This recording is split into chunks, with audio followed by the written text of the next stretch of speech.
अमित शाह दिल्ली चले गए। ये भीतर की बात जो लोग बता रहे हैं, इसमें सच्चाई कितना है मैं नहीं बता सकता। उसमें नीतीश कुमार ने बड़े साफ शब्दों में कहा कि ठीक है, सत्ता का हस्तांतरण हो जाएगा, लेकिन हमारे मर्जी से मुख्यमंत्री बनेगा। भाजपा में कौन मुख्यमंत्री बनेगा ये मैं तय करूंगा। इसी बात को लेकर के नोकझोंक हो गया। उसमें नीतीश कुमार ने अपने निशांत पुत्र के बारे में भी कहा। दोस्तों नमस्कार, मैं हूं वनीता यादव और आप देख रहे हैं न्यूज नशा आदत हर खबर की। बिहार में नीतीश कुमार जब से उनके दिल्ली आने की बात हुई है तो बहुत बवाल हो गया है, लेकिन उस बवाल के बाद में एक और नई कहानी सामने निकल के आ रही है। उनके बेटे ने जो सदस्यता ली है उसके बाद कई चर्चाएं शुरू हो गई हैं। कई तरह के सोशल मीडिया पर वीडियो वायरल होने लगे हैं कि देखिए कैसे कंधों पर बोझ दे दिया है, क्या ये संभाल पाएंगे। कोई उनके हाव भाव को लेकर के बात कर रहा है। निशांत कुमार के अलग अलग तरह की बातें सामने निकल के आ रही हैं, लेकिन इससे भी बड़ा सवाल यहाँ पर ये बनता है 20 साल से निशांत कुमार जो हैं वो क्या कर रहे थे, कहाँ थे, और उनके सार्वजनिक जीवन के बारे में लोग जानना चाह रहे हैं। 45 साल की उम्र में है, लोग ये तक चर्चा कर रहे हैं कि इन्होंने शादी नहीं की, इनके जीवन के बारे में चर्चाएं हो रही हैं। हमारे साथ इन तमाम मुद्दों पर खास जानकारी रखने वाले वरिष्ठ पत्रकार संजय समर जी जुड़ चुके हैं। उनके साथ इस चर्चा को आगे बढ़ाएंगे और समझेंगे कि एग्जैक्टली निशांत कुमार अब उस दायरे में आ गए हैं सर, जहां पर वो तमाम सवाल उठते हैं कि ये व्यक्ति कौन है, इसका चरित्र कैसा है, ये क्या करता है, क्या खाता है, क्या पीता है। तो निशांत कुमार के आपको एग्जैक्टली वो लगते हैं जो उनके खाने पीने, उनके हाव भाव की जो चर्चाएं हो रही हैं, क्यों उनको ये माना जा रहा है कि वो इस लायक नहीं है कि वो राजनीति में इस सिचुएशन को हैंडल कर सके। अगर हम उन बातों की चर्चा करें जो कि सोशल मीडिया पर उनको आलोचना करते हुए दिखाई दे रही है।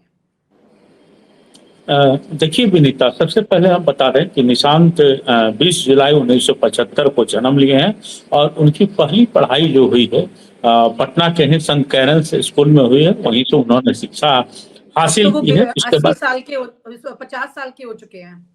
मैं जो बता रहा हूँ वो है। और उसके बाद Manav Bharati India International School Mussoorie में है। उन्होंने वहां से +2 किया है। बीआईटी में से रांची से उन्होंने सॉफ्टवेयर में इंजीनियरिंग की है। ये उनकी उपलब्धि है। और रही बात उनके चर्चा की, तो हाल के दिनों में वो काफी चर्चा में रहे। हफ्ता दिन से तो जरूर चर्चा में है। इसके पहले एक 1994 बैच के आईपीएस है अमिताभ कुमार दास। तो पटना में एक नीट छात्रा के साथ बलात्कार हुआ, उनकी हत्या हुई। तो उनका अमिताभ कुमार दास का आरोप लगता है कि उसमें नीतीश कुमार जी के पुत्र जो निशांत हैं वो उसमें इन्वॉल्व हैं और वो पत्र भी लिखे हैं। बीच में उनकी गिरफ्तारी हुई है।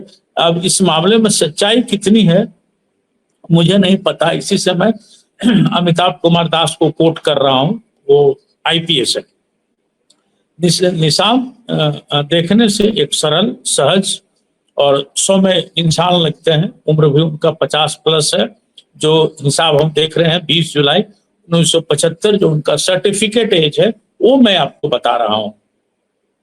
लेकिन अभी वहां की जो बिहार की राजनीति है एक दूसरे करवट ले ली है विनीता। तय ये था, जो अंदर खाने की बात कहें तो तय ये था कि नीतीश कुमार जैसे ही राज्यसभा के लिए नामांकन करेंगे वो रिजाइन करेंगे और भारतीय जनता पार्टी का कोई मुख्यमंत्री बनेगा। लेकिन नीतीश कुमार जी इस विषय पर को उन्होंने पलटी मार दिया। इससे नाराज होकर के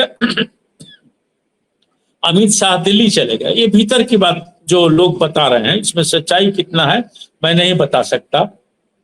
उसमें नीतीश कुमार ने बड़े साफ शब्दों में कहा कि ठीक है, सत्ता का हस्तांतरण हो जाएगा, लेकिन हमारे मर्जी से मुख्यमंत्री बनेगा। भाजपा में कौन मुख्यमंत्री बनेगा ये मैं तय करूंगा। इसी बात को लेकर के नोकझोंक हो गया। उसमें नीतीश कुमार ने अपने निशांत पुत्र के बारे में भी कहा। तो जो सूचना मिल रही है जदयू वालों से, जो बातें संभल करके निकल रही है पर्दे के पीछे से, उसमें भी भारतीय जनता पार्टी नेतृत्व ने कहा कि भाई इनका तो राजनीतिक अनुभव है नहीं, इन्हें क्यों और कैसे बनाया जा सकता है। तो नीतीश कुमार ने ये जवाब दिया कि भाई मुख्यमंत्री जब राबड़ी देवी बन सकती है तो निशांत कुमार क्यों नहीं बन सकते हैं। इस मुद्दे को लेकर के काफी अभी चल रहा है झंझट विनीता। और मैं बता दूं न्यूज नशा के दर्शकों की कि वहां राजनीतिक स्थिति क्या है, तो टोटल वहां 243 सीट है, जिसमें बीजेपी के पास 89 है, जदयू के पास 85 है, लोजपा के पास 19 है, 19 है, उसके बाद हम पार्टी है, उसके पास चार है, उसके बाद माफ करेंगी, हम पार्टी के पास 5 है और उपेंद्र कुशवाहा की पार्टी के पास 4 है। दूसरी तरफ हम अगर चले आए विपक्षी पार्टियों की तरफ, तो आरजेडी के पास 25 है, कांग्रेस के पास 6 है, ऑल इंडिया मजलिसे के पास 5 है, वाम दल के 5 है। ये मिला जुला करके कुल 41 हो सकता है। तो अभी अगर वर्तमान देखा जाए तो नीतीश कुमार के हाथ में, दोनों हाथ में लड्डू है। बीजेपी के साथ जाते हैं तो भाई है ही, कोई दिक्कत नहीं है, लेकिन जिस तरह के तेवर जदयू के विधायकों ने अपनाया है, ललन सिंह, संजय यादव, इन लोगों को छोड़ करके, तो ऊंट किसी करवट बैठ सकता है। विनीता, यह कहना कि भारतीय जनता पार्टी का ही मुख्यमंत्री होगा, थोड़ा असमंजस की स्थिति है, क्योंकि भारतीय जनता पार्टी और जदयू के भीतर अभी तनाव हो गया है, काफी तनाव हो गया। अब उस तनाव का निदान ये लोग निकालते हैं या फिर सत्ता का हस्तांतरण हो पाता है, यह देखना होगा। क्योंकि मुख्यमंत्री, उप मुख्यमंत्री बनने के लिए जैसे ही नीतीश कुमार ने निशांत का नाम लिया, ये सूचना मिलती है कि अमित शाह उसी पर नाराज हो गए।